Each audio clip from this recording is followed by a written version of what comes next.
इस कार्यक्रम की अध्यक्षता कर रहे मनीष सरकार साहब रावल जी, महाराष्ट्र सरकार के पूर्व मंत्री, यहां के आमदार श्री जय कुमार जी रावल, भारत सरकार के पूर्व राज्य मंत्री, रक्षा राज्य मंत्री, मेरे मित्र श्री सुभाष जी भामरे, मां साहब नयन कुमार जी रावल, नगरपालिका अध्यक्ष, जय अदित सिंह रावल, बेबी रानी वेदांत तोषरी कुमारी, श्री तुषार रंधे, जिला परिषद अध्यक्ष, श्री नारायण बाजी राव जी पाटिल, श्रीमती कुसुम ताई निकम, जिला परिषद उपाध्यक्ष, श्री प्रदीप नाना करपे, महापौर धुले, डॉक्टर प्रवीण विक्रम, मुख्य नगराधिकारी नगरपालिका, निखिल कुमार यादव, शहराध्यक्ष प्रवीण महाजन, और सबका नाम तो आ गया, श्रीमती सीमा पेटकर जो मंच का संचालन कर रही थी, और जनाब अहमद शेख, और इस सभा में मौजूद मेरे सभी सम्मानित बहनों एवं भाइयों। मैं मराठी नहीं बोल सकता, इसलिए हिंदी में बोल सकता हूं, आप समझेंगे। तुम्ही सगळे कसे आहात? खूब छान, खूब छान, बहुत बहुत धन्यवाद। बहनों भाइयों, मैं उत्तर प्रदेश से आता हूं। उत्तर प्रदेश और महाराष्ट्र का कैसा गहरा संबंध है, यह उन लोगों को जानकारी होगी जिन्होंने कि भारत के इतिहास के पन्नों को पलटा है। उदाहरण कई मिल जाएंगे उत्तर प्रदेश और महाराष्ट्र के गहरे संबंधों के, लेकिन एक ही उदाहरण इस समय आपके सामने देना चाहता हूं। मर्यादा पुरुषोत्तम भगवान राम का जब अयोध्या से वनवास हुआ था, तो उन्होंने अपनी जिंदगी का कुछ समय आकर भी कहीं पर बिताया था, तो इसी नासिक के बगल में पंचवटी में आकर ही मर्यादा पुरुषोत्तम भगवान राम ने अपना समय काटा। यही कारण है कि जब भी मैं महाराष्ट्र के किसी कार्यक्रम में आता हूं, तो मुझे बहुत ही सुखद अनुभूति होती है, मुझे बहुत ही आनंद की अनुभूति होती है, क्योंकि मैं मानता हूं यह जहां पर वीरों की धरती है महाराष्ट्र की, वहीं पर यह संतों की भी धरती है। यहां शौर्य, पराक्रम और अध्यात्म, इन तीनों का समन्वय इस महाराष्ट्र की धरती पर देखने को मिलता है, ऐसी मेरी मान्यता है। और मैं कह सकता हूं बहनों भाई, जिस शिवाजी महाराज की प्रतिमा का आज अनावरण हुआ है, सभी जानते हैं, भारत ही नहीं दुनिया के दूसरे देशों में रहने वाले लोग भी जानते हैं।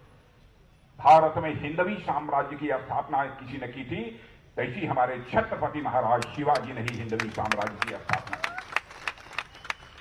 उस समय का बहुत बड़ा सल्तनत औरंगजेब का माना जाता था, और कहा जाता था वह सल्तनत बहुत ही अहंकारी थी, और उस अहंकारी सल्तनत के अहंकार को कोई चूर चूर नहीं कर पाया था। पहली बार औरंगजेब की बड़ी सल्तनत के अहंकार को चूर करने का काम यदि किसी ने किया तो हमारे छत्रपति महाराज शिवाजी ने किया। आज भी केवल महाराष्ट्र नहीं बल्कि भारत के कण कण में छत्रपति महाराज शिवाजी की स्मृति विराजमान है। और हकीकत यह है कि जब भी मैं महाराष्ट्र की धरती पर आता हूं, छत्रपति महाराज जी की याद स्वाभाविक रूप से मुझे आती है, और इस धरती पर आकर मैं स्वयं को गौरवान्वित महसूस करता हूं। और मैं बधाई देना चाहता हूं जय कुमार रावल, जो आपके आमदार हैं, कि उन्होंने आज जितने सारे चीजों का लोकार्पण कराया है, सबके पीछे एक बड़ी कहानी है, सबके पीछे एक बड़ा इतिहास है। बहनों भाइयों, लंबे समय से मैं राजनीतिक जीवन में काम कर रहा हूं। बहुत सारी नगर पालिकाओं को देखा है, नगर परिषदों को देखा है, नगर निगम को देखा है, लेकिन दुंडईचा की इस नगर परिषद को देखकर सचमुच मैंने तो दांतों तले उंगली दबाई।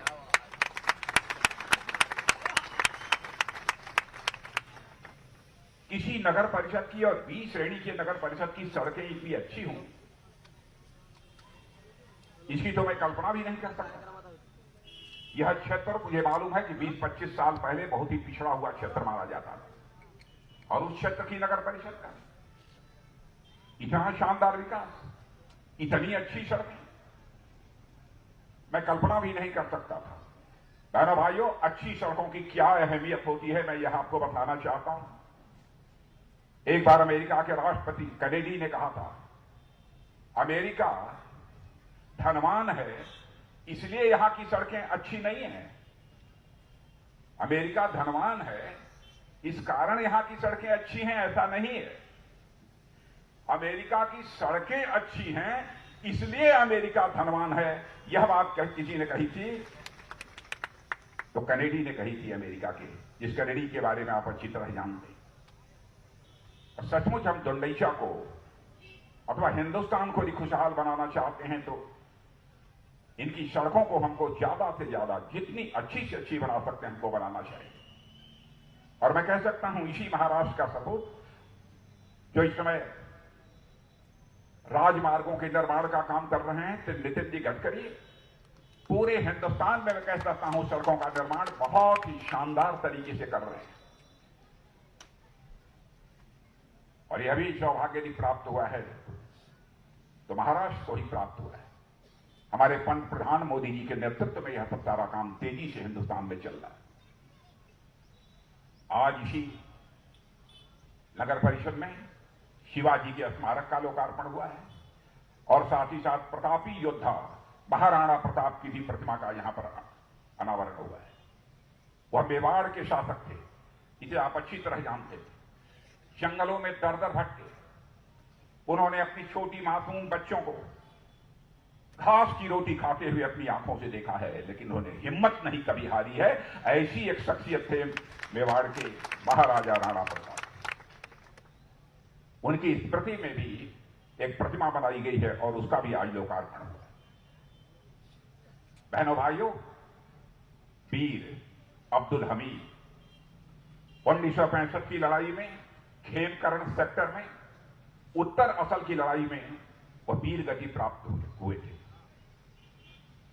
वीर अब्दुल हमीद के शौर्य और पराक्रम से जो लोग अच्छी तरह परिचित हैं, सचमुच कभी भी वीर अब्दुल हमीद को यह देश कभी भूल नहीं सकता।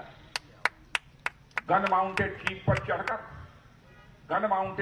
चढ़कर अब्दुल हमीद ने 55 टंकों का जो है के ऊपर सीधा वार किया था और कई पाकिस्तानी सैनिकों को मार गिराने में कामयाबी हासिल की थी। यह शख्सियत थे हमारे वीर अब्दुल हमीद। इनकी भी प्रतिमा का अनावरण हुआ है। अब्दुल हमीद साहब की स्मृति में जो स्मारक बना है उसी के साथ मैंने देखा रक्षा मंत्रालय के द्वारा एक तोप दी गई है।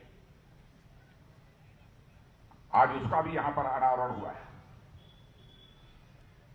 बहनों भाइयों, इसी के साथ श्रीमंत दौलत सिंह जी रावल, उनकी भी प्रतिमा का अनावरण हुआ है।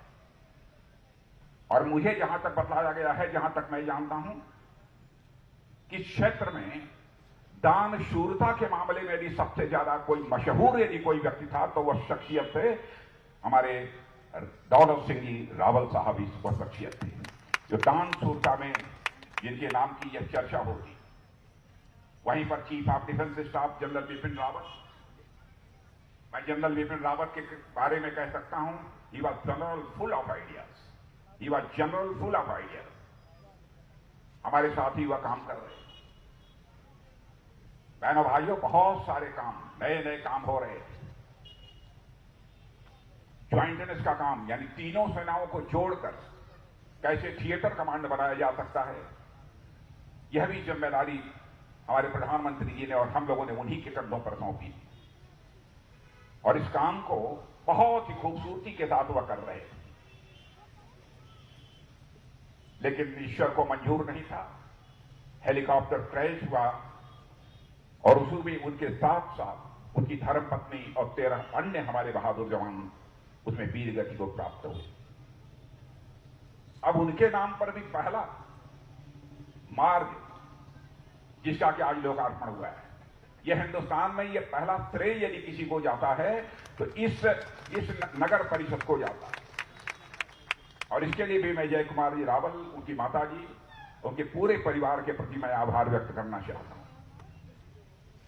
बहनों भाइयों, यह काम वही व्यक्ति कर सकता है जो व्यक्ति चाहता है कि हमारी विरासत भी सुरक्षित रहे और साथ ही साथ हमारे क्षेत्र का विकास भी होता रहे।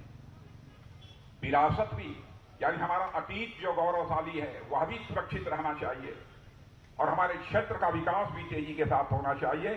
जिसकी इस प्रकार की सोच होगी वही इस काम को कर सकता है, कोई दूसरा व्यक्ति इस काम को नहीं कर सकता।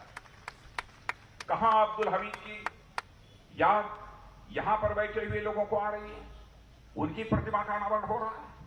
राजस्थान के महाराणा प्रताप की प्रतिमा का अनावरण इस धुंडैचा में हो रहा है। मैं इस सोच के लिए जय कुमार रावल, उनकी माताजी और पूरे परिवार को इसके लिए मैं हार्दिक बधाई देना चाहता हूं। कितनी व्यापक सोच है।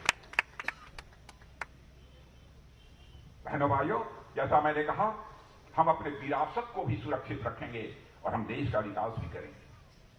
हाल में ही आपने देखा, जब से मोदी जी भारत के पंत प्रधान हुए हैं, सोमनाथ के मंदिर, वो जब पहले हमारे राष्ट्रपति राजेंद्र बाबू थे तो उन्होंने भी उसका जीर्णोद्धार कराया था और उसके बाद उसको भव्य स्वरूप देने का काम भारत के आजाद भारत के इतिहास में भी किसी ने किया। उसको भव्य स्वरूप देने का काम हमारे पंत प्रधान मोदी जी ने किया। यानी हमारी विरासत भी सुरक्षित रहनी चाहिए इस सोच के आधार। सोमनाथ मंदिर, राम मंदिर का जहां तक प्रश्न है, राम मंदिर के बारे में भी लोग कहते थे ये लोग आते हैं बराबर राम मंदिर की बात करते हैं, लेकिन राम मंदिर का निर्माण किसी भी सूरत पे नहीं होगा। लेकिन जो भी हुआ न्यायपालिका के फैसले से हुआ, किसी को दबाकर यह फैसला नहीं हुआ है, न्यायपालिका का फैसला था। और आज आप देख रहे हैं कि हमारे ही पंत प्रधान मोदी जी ने अब अयोध्या की धरती पर भव्य राम मंदिर के निर्माण का शिलान्यास कर दिया है। बहनों भाइयों, तेजी से वहां पर मंदिर का निर्माण हो रहा है। वैसे ही काशी विश्वनाथ धाम, काशी में जाकर आप में से बहुत सारे लोगों ने विश्वनाथ जी का दर्शन किया होगा। कैसे हालात थे, अब जाकर कोई वहां देख सकता है कैसा वह भव्य स्वरूप वहां देखने को मिल रहा है। बहनों भाइयों, हमारी यह सोच, हमारी सरकार की सोच पूरी तरह से साफ है। चाहे किसी भी धर्म को कोई मानने वाला हो, सबको अपनी धार्मिक जो भी गतिविधियां होती हैं उनको किए जाने की पूरी आजादी उन्हें मिलनी चाहिए। उस पर किसी भी प्रकार का कोई अंकुश नहीं होना चाहिए, प्रतिबंध नहीं होना चाहिए। अदालत का फैसला हुआ कि अयोध्या में राम का मंदिर बनेगा, तो वहीं अदालत का यह भी फैसला हुआ उसी के थोड़ी दूर पर मस्जिद बनेगा। उसके लिए भी हमारी उत्तर प्रदेश सरकार ने जमीन मुहैया करा दी। जाति, पंथ और मजहब के आधार पर भारत के समाज को तोड़कर हम सरकार नहीं चलाना चाहते हैं, हम देश बनाना चाहते हैं। हम यदि देश बनाना चाहते हैं तो सबको साथ लेकर हम देश बनाना चाहते हैं। बहनों भाई, इसीलिए यह सब सारे काम हम लोग कर रहे हैं। अब यह राजपथ जिसका लोकार्पण हुआ, मुझे बतलाया गया था यहां संविधान पद भी है कोई, और वहां है संविधान पद, बतलाइए। अब संविधान पद तो मैं सोचता दिल्ली में हो तो बात समझ में आती है, लेकिन अब दुंडैचा में भी संविधान पद हो गया।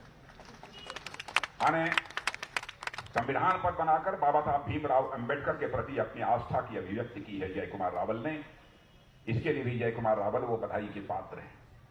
और आप सबको मालूम है, हमारी सरकार ने, हमारे पंत प्रधान मोदी जी ने जहां जहां पर ऐतिहासिक स्थान जो बाबा साहब भीमराव अंबेडकर से जुड़े हुए थे उनका जीर्णोद्धार कराया है, उनका पुनर्निर्माण कराया है।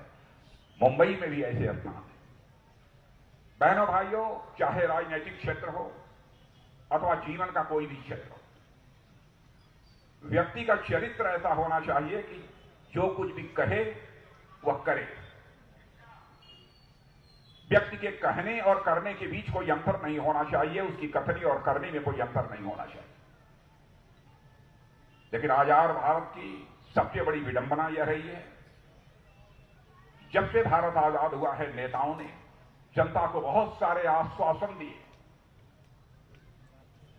लेकिन आंशिक रूप से भी उन आश्वासनों को, उन वादों को पूरा कर दिया होता तो शायद कई वर्षों पहले ही हमारा भारत दुनिया का सबसे विकसित देश और ताकतवर देश बन गया होता। नेताओं के कहने और करने में अंतर होने के कारण, उनकी कथनी और करनी में अंतर होने के कारण, उनके वर्ड्स और डीड्स में अंतर होने के कारण ही आप भी यह महसूस करते होंगे, नेताओं के प्रति जैसा पहले विश्वास हुआ करता था, भरोसा हुआ करता था, उस विश्वास और भरोसे में मेरे बहनों भाइयों कमी आई। विश्वास का संकट, क्राइसिस ऑफ क्रेडिबिलिटी राजनीति और राजनेताओं के प्रति पैदा हुई है, लेकिन उसे हम लोगों ने चुनौती के रूप में स्वीकार किया है। हमारी सरकार ने विश्वास का संकट, यह जो भारत के राजनीति में पैदा हुआ है, इस विश्वास के संकट को हम चुनौती के रूप में स्वीकार करते हैं और इस विश्वास के संकट को भारत की राजनीति से हम समाप्त करके ही दम लेंगे। यह हम लोगों का संकल्प है। जो कहेंगे वह करके दिखाएंगे। और मैं तो कहना चाहता हूं, इलेक्शन मैनिफेस्टो उठाकर सारे राजनीतिक पार्टी के नेताओं को देखिए, सवाल उनसे पूछा जाना चाहिए, इलेक्शन मैनिफेस्टो क्या कहते हैं भारत में? इलेक्शन मैनिफेस्टो को क्या कहते हैं? जाहिरनामा। जाहिरनामा में बहुत सारी बातें कही जाती हैं, लेकिन जाहिरनामा के मुद्दों पर अमल नहीं किया जाता, उसे पूरा नहीं किया जाता। बहनों भाइयों, आपके द्वारा यह पूछा जाना चाहिए उन पार्टी के नेताओं से, क्या आपने यह कहा था इसको पूरा किया कि नहीं पूरा किया? मैं दावे के साथ कह सकता हूं, 2014 का भी चुनाव हुआ, तब भी मैं पार्टी का राष्ट्रीय अध्यक्ष था। 2019 का जब चुनाव हो रहा था, उस समय भी जब जाहिरनामा बनाना था, तो जाहिरनामा की कमेटी का भी चेयरमैन मैं ही था। और बहनों भाइयों, मैं दावे के साथ कह सकता हूं, हमारे पंत प्रधान मोदी जी भी कहते थे कि राजनाथ जी, वैसे तो आप सावधानी बरतते हैं, लेकिन देखिएगा, ध्यान दीजिएगा, कोई ऐसी बात जाहिरनामे में न आ जाए जिसको हम पूरा न कर सकें। कौन इस बात की चिंता करे? और बहनों भाइयों, जाहिरनामे को, 2014 के जाहिरनामे को उठाकर देखिए, जो हमने कहा है वह किया है। 2019 के जाहिरनामे में जो हमने कहा है वह 2024 आते आते हर एक वादे को पूरा करेंगे, बल्कि उससे आगे बढ़कर हम अपने वादे को पूरा करेंगे। मुझे याद है, धारा 370 जम्मू कश्मीर को, जिस धारा 370 के तहत एक विशेषाधिकार प्राप्त था, लोग कहते थे कि बीजेपी वाले जब आते हैं तब अपने जाहिरनामे में धारा 370 को समाप्त करने की बात करते हैं, लेकिन कभी करते नहीं है। अरे भाई, हमारी सरकार आएगी तब न करेंगे। और आपने देखा, हमारी सरकार आई, हमें बहुमत हासिल हुआ। बहनों भाइयों, क्षण भर की देर नहीं लगाई और चुटकी बजाते ही धारा 370 को समाप्त कर दिया। अब जम्मू कश्मीर का भी वही दर्जा होगा जो हिंदुस्तान के अन्य राज्यों का दर्जा है। क्यों किसी राज्य को विशेष दर्जा दिया जाना चाहिए? क्या वहां प्राकृतिक संसाधनों की कमी है? क्या वहां लोगों की स्किल में कमी है? क्या वहां के लोगों की योग्यता, क्षमता और प्रतिभा में कमी है? क्यों स्पेशल स्टेटस दिया जाना चाहिए?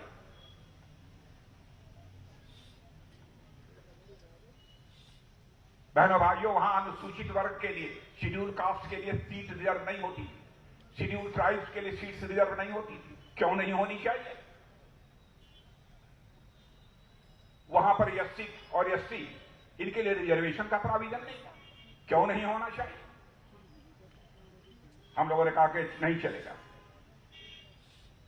जो हिंदुस्तान के अन्य राज्यों का दर्जा है वही दर्जा जम्मू कश्मीर का होगा, और उसे हम लोगों ने करके दिखा दिया है मेरे बहनों भाई।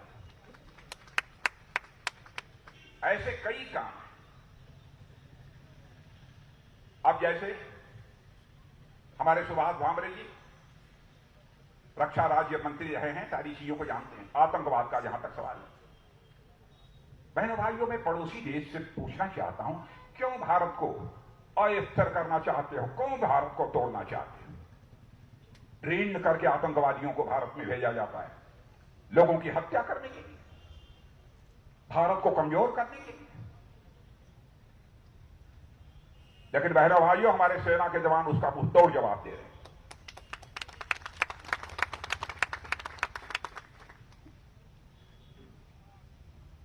और भामरे जी जिस बात की, जिस सर्जिकल स्ट्राइक और एयर स्ट्राइक की चर्चा कर रहे थे, इसके पहले भारत में कभी नहीं हुआ था। पाकिस्तान के आतंकवादी आते थे, अपनी नापाक हरकतें करके वापस चले जाते थे, अथवा हमारे कुछ सुरक्षा के जवान, सेना के जवान कुछ लोगों को मार गिराते। लेकिन आज आपको यकीन दिलाकर जाना चाहता हूं बहनों भाइयों, भारत की धरती से आतंकवाद का सिलसिला समाप्त होकर रहेगा, चाहे और उसकी पड़ोसी यदि अपनी नापाक हरकतों से बात नहीं आता है तो उसको इसकी बड़ी कीमत चुकानी पड़ेगी। और सर्जिकल स्ट्राइक और एयर स्ट्राइक से ये करके दिखा दिया हम लोगों ने कि हम केवल इस बार ही नहीं मार सकते, ध्यान से सुनना, हम केवल इस बार ही नहीं मार सकते, जरूरत पड़ी तो उस पार भी जाकर मार सकते हैं। यह भारत के अंदर हुआ। भारत माता की जय, माता की जय,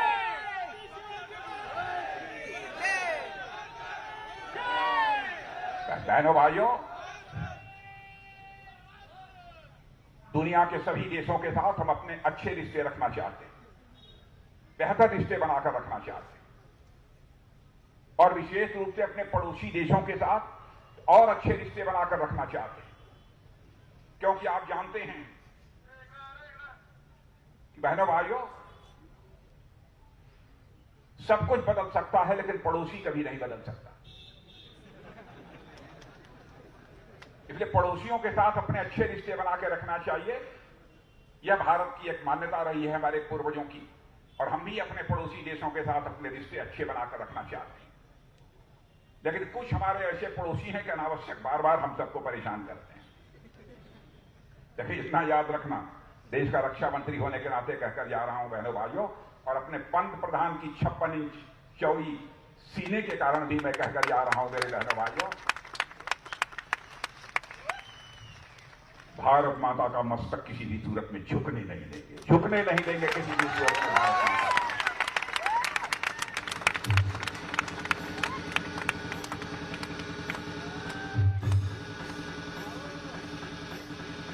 और मैं अपने पड़ोसी देशों को यह भी बताना चाहता हूं,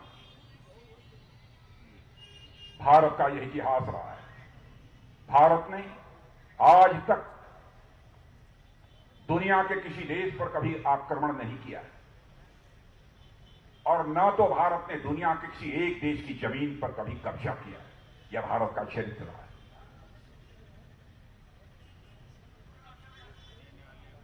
लेकिन यह साफ है, भारत किसी को छेड़ता नहीं है, लेकिन भारत को यदि कोई छेड़ेगा तो भारत उसे छोड़ेगा नहीं। बहनों भाइयों, यह भी मैं आपको संदेश देकर जाना चाहता हूं।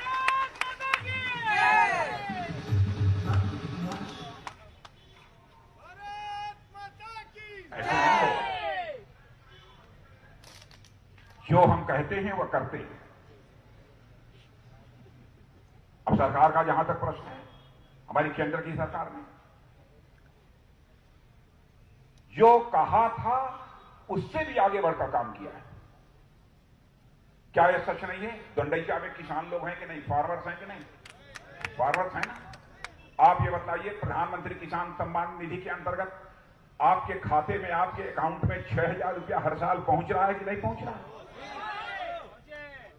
क्या कभी आपने कल्पना की थी कोई ऐसी भी सरकार आएगी बिना कुछ किए 6,000 रुपीज हमारे जो है अकाउंट में डाल देगी?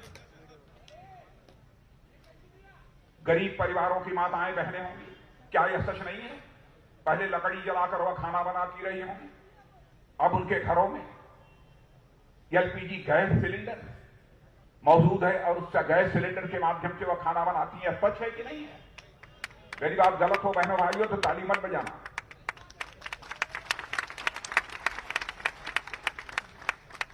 क्योंकि हम सब ऐसे लोग हैं जो जनता की आंखों में धूल झोंक कर राजनीति नहीं करना चाहते।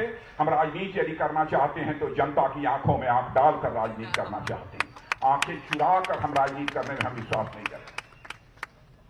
क्या यह सच नहीं है जो पहले कच्चे मकानों में रहते थे, कच्चे आवास थे, अब उनको पक्के मकान मुहैया कराए जा रहे हैं? क्या यह सच है कि नहीं है? मैं आपसे पूछना चाहता हूं। जो हम लोगों ने कहा है बहनों भाइयों, सब कुछ किया है। आयुष्मान भारत योजना, पता नहीं वह योजना भी का लाभ कितने लोग उठा रहे हैं। कभी सोचा नहीं होगा, दुनिया के किसी भी देश में यह योजना नहीं है। गरीब से गरीब व्यक्ति जो झोपड़ी में रहता रहा होगा, उसकी भी तबीयत यदि खराब हो जाएगी तो बहनों भाइयों, पैसे के अभाव में, धन के अभाव में, दवा के अभाव में वह दम नहीं तोड़ दे पाएगा। ऐसी मुकम्मल व्यवस्था हमारी सरकार ने कर दी। आयुष्मान भारत योजना का कार्ड प्राप्त कीजिए, 5 लाख रुपए तक का 1 साल का मुफ्त इलाज आपका होगा। बहनों भाइयों, एक ऐसी पक्की व्यवस्था हमारी सरकार ने कर दी। और 1 साल में भी 5 लाख रुपया खर्च करने पर आपकी बीमारी ठीक नहीं होती है तो दूसरे लाख भी 5 लाख रुपए का मुफ्त इलाज उस गरीब का किया जाएगा। यह है आयुष्मान भारत योजना। एक से एक योजनाएं लागू की है। मैं दावे के साथ कहता हूं, दुंडैचा में भी बहुत सारे ऐसे हमारे गरीब परिवार होंगे जिन गरीब परिवारों को प्रधानमंत्री गरीब कल्याण योजना के अंतर्गत मुफ्त में राशन मुहैया हो रहा होगा। यह मेरी बात सही है कि नहीं, गलत है? मैं पीछे के लोगों से पूछना चाहता हूं, सही है कि गलत है? एकदम पीछे के लोग जो बैठे हैं उनसे पूछना चाहता हूं। और मैं आज यह भी बतलाकर जाना चाहता हूं, और मुझे मालूम है जय कुमार जी बतला रहे थे कि यहां पर भी यह काम शुरू कर दिया है। हम हर घर में जल ले जाना चाहते हैं, पानी ले जाना चाहते हैं, लेकिन जल ले जाना चाहते हैं तो नल से जल ले जाना चाहते हैं। ऐसी व्यवस्था हो गई है। हिंदुस्तान का 2024 समाप्त होते होते हम लोगों की कोशिश है, हो सकता है कुछ घर छूट जाए, हम लोगों की कोशिश है कि हिंदुस्तान का एक घर भी शेष नहीं बचना चाहिए जिस घर में नल के माध्यम से जल न मिले। ऐसा एक भी घर में नहीं बचना चाहिए। हमारी गरीब माताओं बहनों को बड़े बड़े घड़े पानी से भरकर अपने सिर पर लेकर नहीं घरों में आना पड़ेगा। बहनों भाइयों, आपके घर में ही नल रहेगा, उसी नल से आपको जल प्राप्त होगा। यह प्रकार की व्यवस्था हमारी सरकार कर रही है। क्या कभी किसी ने सोचा था? बहनों भाइयों, भारत तेजी के साथ आगे बढ़ रहा है। भारत अब कमजोर भारत नहीं रहा है। भारत अब दुनिया का यह ताकतवर देश बन चुका है। अंतर्राष्ट्रीय मंचों पर भारत की बात बहुत ही गंभीरतापूर्वक सुनी जाती है। पहले भारत कुछ बोलता था अंतर्राष्ट्रीय मंचों पर तो लोग कहते थे अरे बोल रहा है, बोलने दो। जितनी गंभीरता से हम लोगों की बातों को लिया जाना चाहिए नहीं लिया जाता। लेकिन आज हमारा भारत अंतर्राष्ट्रीय मंचों पर बोलता है बहनों भाइयों, तो उसे बहुत ही गंभीरतापूर्वक लिया जाता है। भारत अब ताकतवर भारत बन चुका है और ऐसे ही सरकार चलती रही तो दिन दूर नहीं है बहनों भाइयों, जो भारत पहले गरीब भारत माना जाता था, विकासशील भारत माना जाता था, आगामी कुछ वर्षों के अंदर 10-12 वर्षों के अंदर ही हमारा यह भारत दुनिया की जो टॉप 3 हमारी अर्थव्यवस्था है उनकी कतार में आकर हमारा यह भारत खड़ा हो जाएगा। यह धनवान भारत एक धनवान देशों की कतार में आकर खड़ा हो जाएगा। और जिस राज्य से मैं आता हूं, जिस राज्य से आप महाराष्ट्र, दोनों के अंदर यह ताकत, $1 ट्रिलियन की अर्थव्यवस्था, इकोनॉमी, अर्थव्यवस्था का आकार, साइज इकोनॉमी की, उस महाराष्ट्र की भी और उत्तर प्रदेश की $1 ट्रिलियन से भी अधिक की हो सकती है क्षमता इनके अंदर। सभी राज्य ऐसे ही प्रयत्न करें तो वह दिन दूर नहीं है बहनों भाइयों, 3-4 साल के अंदर ही हमारा भारत 5 ट्रिलियन की अर्थव्यवस्था सारी दुनिया की बनकर खड़ा हो जाएगा। भारत आगे बढ़ रहा है। आप सबका सहयोग चाहिए, आप सबका संबल चाहिए। लेकिन आज जो कुछ भी मैंने यहां पर देखा है, सचमुच मैं तो उससे बहुत ही प्रभावित हुआ। और जय कुमार रावत जिस तरीके से जनता से जुड़कर काम कर रहे हैं, पूरा परिवार, माताजी भी, पिताजी भी, सब जनता की सेवा में लगे हैं। यह कोई छोटी बात नहीं है। इसके लिए वह बधाई के पात्र है। और मैं यही कहना चाहूंगा कि मुझे यहां पर आने का उन्होंने एक अवसर प्रदान किया है। यह हमारा सौभाग्य है। नहीं तो यहां ना आया होता तो शायद मेरी धारणा यही रहती, नगर परिषद है, बी श्रेणी का नगर परिषद है, वही जैसा 20 साल पहले मैंने देखा था। 20 साल पहले मैं आया था, अब 20 साल के बाद यहां पर आया और यह दुंडैचा बदला बदला मुझे नजर आया। और मैंने देखा कि दुंडैचा की सूरत भी बदल गई है, दुंडैचा की सीरत भी बदल गई, सड़कें बदल गई हैं और लोगों के चेहरे पर मुझे रौनक देखने को मिली। उस समय तो कुछ मुरझाया मुरझाया चेहरा मुझे लग रहा था, क्षेत्र में गरीबी का कसर दिख रहा था, लेकिन इस बार कुछ बदला बदला माहौल, परिवर्तन हुआ है। दुंडैचा में हुआ है, सारे देश में यह परिवर्तन हुआ है मेरे बहनों भाई। महाराष्ट्र में भी एक सरकार 2014 से लेकर 19 तक भी काम की है देवेंद्र फडणवीस के नेतृत्व में। अब इस समय अघाड़ी सरकार काम कर रही है। लेकिन मैं बता देना चाहता हूं कि हमारी सरकार हो अथवा किसी दूसरे दल की नेतृत्व की सरकार हो, हम देश का विकास चाहते हैं। हर सरकारों को हम पूरी तरह से सहयोग करते हैं। यह हमारा चरित्र है। हर सरकारों को हम सहयोग करते हैं और मुझे पूरा विश्वास है कि यहाँ की अघाड़ी सरकार भी अच्छा काम करेगी। ऐसा न हो जाए कि लोग ये कहते हैं अघाड़ी सरकार है, सब बिगाड़ी सरकार का काम कर रही है।